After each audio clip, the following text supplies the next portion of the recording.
Hi viewers, welcome back to my channel. நான் உங்கள் வித்யா ருத்ரன். இன்று நாம் பார்க்க போகும் தலைப்பு ரொம்ப சுவாரஸ்யமாக இருக்கும். ஏனென்றால் இது எவ்வளோ பேருக்கு விளங்குதுன்னு தெரியாது. இருந்தாலும் உலகியலில் இது ஒரு உண்மைத்தன்மையான விஷயம். இதோட உண்மைத்தன்மையை பல பேர் அனுபவித்து கொண்டு தான் இருப்போம். ஆனால் அது வெளியில் முழுமையாக அந்த என்ன சொல்கிறது சாட்டிஸ்ஃபேக்ஷன் என்ற விஷயத்துக்கு யதார்த்த வாழ்க்கையில் கன பேருக்கு இது தெரியாமல் கூட இருக்கலாம். ஸோ இதோட ஒரு விளக்கமாக இன்றைக்கு எனக்கு அவர் கொடுத்த விஷயத்த நான் உங்களுக்காக சொல்ல போகிறேன். இன்றையோட தலைப்பு காலங்கள் தாண்டிய உறவுகளின் ரகசியம். கொஞ்சம் வித்தியாசமாக இருக்குல்ல? காலங்கள் தாண்டிய உறவுகள் என்றது நீங்கள் உடனே இதை யோசிப்பீங்கன்றது எனக்கு தெரியாது. இருந்தாலும் பல காலம் தாண்டி அந்த எங்களுக்கு பழைய உறவுகள் புதுப்பிச்சு வாரது, சின்ன வயசில் கதைக்காமல் இருந்தவங்க இப்போ கதைச்சது என்று பூலோக உறவுகளை பற்றி நான் கதைக்கவில்லை. நான் கதைக்கிற விஷயம் காலங்கள் தாண்டிய உறவுகள் என்றது எங்களுக்கு பிறவிகள், யுகங்கள் இதுகள் தாண்டி சில உறவுகள் எங்களுக்கு அந்த நெருக்கத்தன்மையை கொடுக்கும். நம்மளுக்கு தெரிஞ்ச உறவுகள் இல்லை, நம்ம இப்போ இருக்கிற உறவுகள் எங்களுக்கு அவங்க என் அம்மா இருக்கிறா, அப்பா இருக்கிறா, அண்ணன் இருக்கா, அவங்கள ஒன்று விட்ட அக்கா, தங்கச்சி, தம்பி இதெல்லாம் இல்லை. எங்களுக்கு தெரியாத உறவுகள், அதாவது நம்மளோட உறவே இல்லைன்னு நம்ம யோசிப்போம். ஆனால் அந்த நெருக்கத்தன்மையை அவங்களோட எதேச்சியாக இந்த பிரபஞ்சம் எங்களை மூவ் பண்ண வைக்கும் போது உணருவோம். அதுதான் நான் சொல்கிற பிரபஞ்சத்தோட அந்த ரகசியமான சில உறவுகள். அதான் அந்த காலங்கள் தாண்டிய உறவுகள் என்று நான் குறிப்பிட்டது. காலங்கள் என்றது இந்த பிறவிகள், யுகங்கள் தாண்டி அந்த உறவுகளோட தன்மை நிலைக்கும். அந்த ஒரு விஷயம் பற்றி தான் இன்றைக்கி நான் கதைக்க போகிறேன். கொஞ்சம் ஷார்ட் அண்ட் ஸ்வீட்டாக தான், பெருசாக லென்த்தாக இதில் கொண்டு போகிறதுக்கு ஒன்றும் இல்லை. இருந்தாலும் இந்த சீக்ரெட்டான விஷயம் கன பேருக்கு இதை விளங்கி கொள்கிற தன்மையில் ஒவ்வொரு விதமான ஒரு டவுட்ஸ் இருக்கலாம். இந்த புராண வரலாறுகள் இல்லை வேறு எதுவும் மக்கள் முன்ஜென்ம ஞாபகங்கள், பிறவிகள் இதுகள் சம்மந்தப்பட்டது இல்லை. இது யுக யுகமாக தொடர்கிற சில உறவுகளோட தன்மைகள். அந்த உறவுகள் எப்படி இருக்கும், அந்த உறவுகளை நம்ம எப்படி அடையாளம் காண முடியும் என்ற விஷயம் நம்ம யோசிக்கணும் இல்லையா? சில உறவுகள் இருக்குது, அதாவது நம்ம யோசிக்கலாம், நம்மளோட நெருங்கிய உறவுகள் இருக்கிறவங்களோட நார்மலாக இந்த பூலோகத்தில் இருக்கிற அந்த இரத்த பந்தம் என்ற ஒரு கனெக்ஷன் எங்களுக்குள்ளே இருக்கும். ஆனால் அந்த உறவுகளோடையும் நம்ம ஒரு சோல் கனெக்ஷனில் இருப்போம் தான். ஒரு சில உறவுகளோட ஒரு சோல் கனெக்ஷன் எங்களுக்குள்ளே இருந்து கொண்டு தான் இருக்கும். ஒரு நெருக்கத்தன்மை இருக்கும். ஏன்னா அந்த இரத்த பந்தத்துலேயும் ஒரு நெருக்கத்தன்மை இருக்குது. ஸோ அதை தாண்டி நம்ம இதில் விளங்கி கொள்ள வேண்டிய விஷயம் தெரியாத உறவுகள். அவங்களோட கதைக்கும் போதோ, அவங்கள பார்க்கும் போதோ, ஏதோ ஒரு சிச்சுவேஷனில், ஏதோ ஒரு சந்தர்ப்பத்தில் எங்களுக்கு அவங்களோட கதைக்க வேண்டிய இதுகள் ஏற்படும். அந்த மாதிரி ஒரு சிச்சுவேஷனை இந்த பிரபஞ்சம் எங்களுக்காக உருவாக்கும். அந்த நேரத்தில் அந்த உறவுகள், அந்த சோல் கனெக்ஷன்ஸ் ஏதோ கனகாலமாக அவங்களோட பழகுன ஒரு தன்மையை எங்களுக்குள்ளே கொண்டு வரும். அந்த தன்மை எங்களுக்குள்ள உணர்வுகள் எல்லா வகையிலையுமே வெளிப்படுத்தும். முக்கியமாக எங்களுக்குள்ள என்ன நடக்குதுன்ற விஷயமே எங்களுக்கு விளங்காமல் இருக்கும். கண்ணீர் மூலம் வெளிப்படுத்தும் அந்த உறவுகளோட தன்மையை, உணர்வுகளோட ஆழம். இப்படின்ட்டு ஏதோ ஒரு உணர்வு எங்களுக்குள்ளே தோன்றும். ஏதோ ஒரு நெருக்கம் இருக்கும் அந்த உறவுகளோட. அந்த உறவுகள் ஏதோ ஒரு வகையில் எங்களுக்கு சம்மந்தப்பட்ட மாதிரி இருக்குது. ஆனால் அவங்களோட எந்த சம்மந்தமும் இல்லாமல் இருக்குது. ஆனாலும் அந்த நெருக்கத்தன்மை எங்களுக்குள்ளே இருக்குது என்று நம்ம யோசிக்க வைக்கும். அதுதான் இந்த சோல் கனெக்ஷன். யுகங்கள் தாண்டிய உறவுகள், பிறவிகள் தாண்டி தாண்டி தாண்டி அந்த உறவுகளோட தன்மை நிலைச்சு கொண்டு இருக்கும். ஆனால் அடுத்தடுத்த பிறவிகளில் அவங்களோட அந்த நெருக்கத்தன்மைங்களுக்கு நேரடியாக இல்லாமல் இருக்கலாம். ஆனால் மறைமுகமாக இந்த பிரபஞ்சம் ஏதோ ஒரு வழியில் அவங்களோட எங்களை தொடர்பு படுத்தும். ஸோ அந்த நெருக்கத்தன்மையை நம்ம அந்த நேரம் உணரலாம். ஸோ அந்த நேரம், அந்த உறவுகள் எங்களோட நெருக்கமாக பழகிற நேரம், அந்த யுகங்கள் தாண்டி அந்த உறவுகள், பிறவிகள் தாண்டி தாண்டி வர அந்த உறவுகள் எங்களோட பழகிற நேரம், நம்மளுக்கு அதை எப்படி உணர்ந்து கொள்ள முடியுமென்றுட்டு கன பேர் யோசிக்கலாம். இப்போ சில பேர் எனக்கு தெரியாது, ஆனால் அவங்களோட எனக்கு பழகுன ஒரு ஃபீல் இருக்குது, இப்படி நான் இந்த மாதிரி உணர்ந்து கொள்வது, அப்போ இவங்க எனக்கு சோல் கனெக்ஷனாக இருக்கலாம். சோல் கனெக்ஷன் தான். ஏனெண்டா எந்த வகையிலையுமே அவங்களோட எந்த தொடர்புமே இந்த ஜென்மத்தில் உங்களுக்கு இல்லாமல் இருக்குது. ஆனாலும் அவங்களோட திடீரென்று எதேச்சியாக மூவ் பண்ணும் போதோ யாருன்னே தெரியாது, ஆனால் இவங்களோட கதைக்கும் போதோ பேசும் போதோ, இல்லை இவங்க கதைக்கிற வார்த்தைகள், இவங்க என்னோட கதைக்கிற விஷயங்கள் எனக்கு ஏதோ ஒரு வகையில் இவங்களோட நல்ல நெருக்கமாக இருக்கிற மாதிரி ஒரு ஃபீல் எனக்கு கொடுக்குதே. ஏன் அப்படி இருக்குது? இதுக்கு நான் இப்போ தான் இவங்கள பார்க்குறேன், இல்லை ஒரு குறிப்பிட்ட டைமுக்குலாம் இவங்களோட பழகிருக்கேன். இந்த மாதிரி உணர்வு எப்படி எனக்கு ஏற்படுது ஏண்டா அது சோல் கனெக்ஷன். இந்த உயிர்களோட நெருக்கத்தன்மை யுகங்கள் தாண்டி தொடரும். முன் ஜென்மங்களில் ரொம்ப நெருக்கமான உறவு முறையில் இருந்திருப்பான். அம்மாவாக இருக்கலாம், அப்பாவாக இருக்கலாம், அண்ணனாக இருக்கலாம், தம்பியாக இருக்கலாம், தங்கியாக இருக்கலாம், ஏதோ ஒரு வகையில் அந்த நெருக்கத்தன்மையோடு இருந்த உறவுகள் எவ்வளவோ ஜென்மங்களில் இப்போ தனியாக பிறவைகள்ன்றது மட்டும் இல்லை, யுகங்களாக தொடரும் சில உறவுகள்.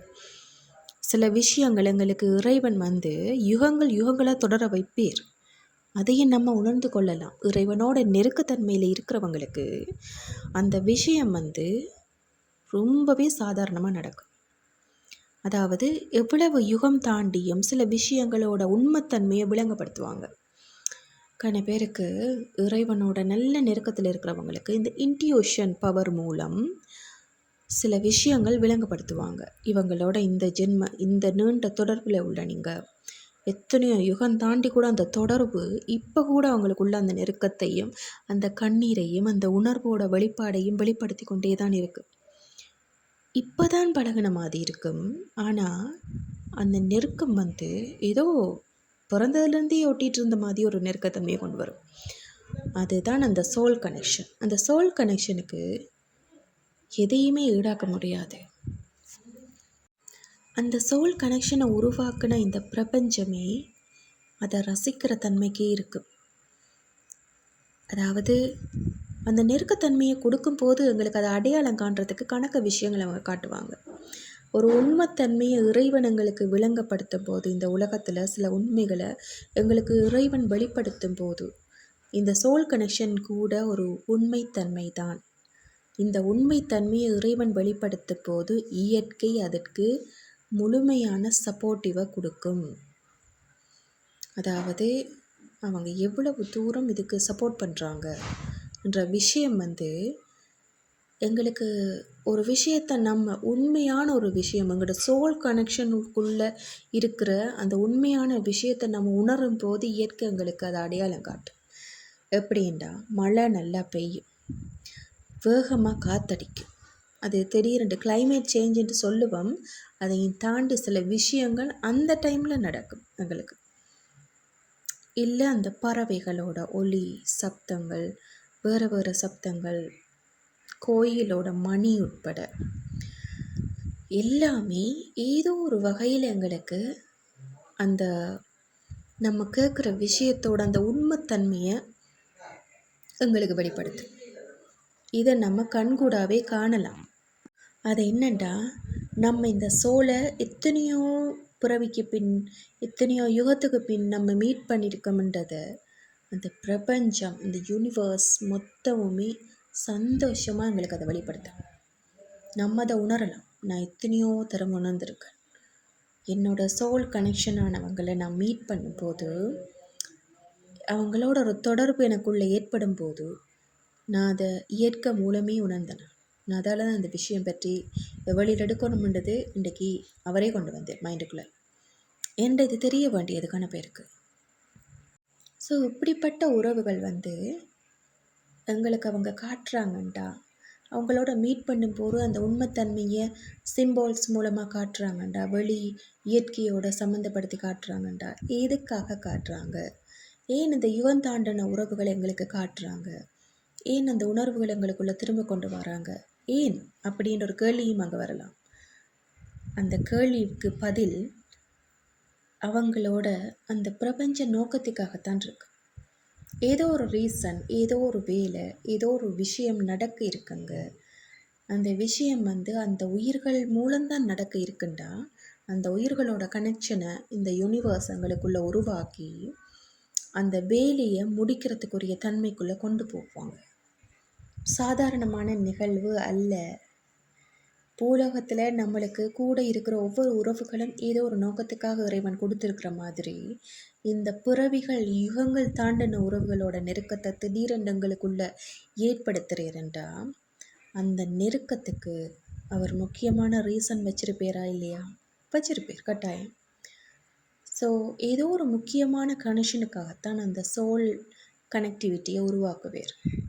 எத்தனையோ யுகங்கள் தாண்டினா கூட நமக்கு அது புதுசாக இல்லை, பழசாக இருக்கும். அந்த உறவுகளோட தன்மங்களுக்கு புது ஆக்களாக தான் இருப்பாங்க, ஆனால் எங்களுக்கு பழகும்போது பழசாக இருக்குது. ஏன்னா நாம் தான் ஆல்ரெடி பழகிருக்கோமே, அந்த மாதிரி ஒரு ஃபீலில் இருப்போம். ஸோ இந்த விஷயத்தை ஏன் இறைவன் கொண்டு வாரேர்? அதுவும் ஒரு ரீசன். முக்கியமான ஏதாவது யூனிவர்ஸோட அந்த பர்பஸ், அந்த முக்கியமான காரணங்களுக்காக இருக்கலாம். என்ன முக்கியமான காரணம் என்று இறைவனுக்கு மட்டும்தான் வெளிச்சம். ஆனால் எங்களோட வாழ்க்கையிலேயோ இல்லை அந்த சோலோட வாழ்க்கையிலேயோ ஏதோ ஒரு நம்மளோட வாழ்க்கையில இருக்கலாம், இல்லை நம்ம மீட் பண்ணுற அந்த நபரோட வாழ்க்கையில் இருக்கலாம், ஏதோ ஒரு வேலை, இல்லை நம்ம 2 பேரோட வாழ்க்கையிலையும் அவங்க 2 பேரோட வாழ்க்கையிலையும் ஏதோ ஒரு விஷயம் நடக்க இருந்தால் அந்த உயிர்களோட அந்த நெருக்கத்தன்மையை இந்த பிரபஞ்சம் அந்த டைமில் கொண்டு வந்து சேர்க்கு. ஸோ காரணம் இல்லாமல் எதுவுமே இந்த உலகத்தில் நடக்காது.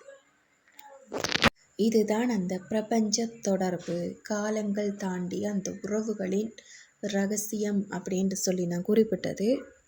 இந்த யுகங்கள் தாண்டி இருக்கிற உறவுகள், அந்த நெருக்கத்தன்மை எங்களுக்குள்ள ஏன் உருவாக்கப்படுது? அதை உருவாக்கினா எங்களுக்குள்ள பல உணர்வுகள் இருக்கும். அதை பிரபஞ்சம் எப்படி அதை வெளிப்படுத்தி காட்டுது?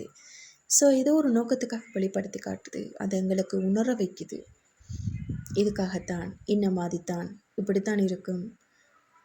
படிப்படியாக ஒரு மிராக்கிள்ஸ் மாதிரி தான் இருக்கும். கிட்டத்தட்ட எங்களுக்கு அதை பார்க்குறதுக்கு ஒரு மிராக்கிள்ஸ் மாதிரி தான் இருக்கும். ஆனால் அது அவங்களோட சராசரியான ஒரு விஷயமாக தான் இருக்கும். நாங்கள் சாதாரண மனிதர்களாக இருக்கிறபடியாக யோசிக்கிறோம் அது ஒரு மிராக்கிள் என்று. ஆனால் பிரபஞ்சத்தை பொறுத்த வரைக்கும் அது ஒரு சாதாரண நிகழ்வு தான் அவங்களுக்கு. இந்த நிகழ்வு இந்த டைமில் நடக்கணும், இது இந்த டைமில் இத்தனை யுகம் தாண்டினாலும் அந்த டைமில் ஓகே, இந்த டைமில் இது நடந்து முடியணும் அப்படின்றது ஒரு நிகழ்வு தான். ஆனால் எங்களோட வாழ்க்கையில் அது புதுசான ஒரு சாப்டரையே உருவாக்கும். அந்த ஒரு நெருக்கத்தன்மை நம்ம முடிக்க வேண்டிய விஷயங்களோ இல்லை நமக்கு முடிபட வேண்டிய விஷயங்களோ ஏதோ ஒரு விஷயத்தை உருவாக்குறதுக்காக இந்த மாதிரியான நெருக்கமான உறவு முறைகளை கொண்டு வரும்.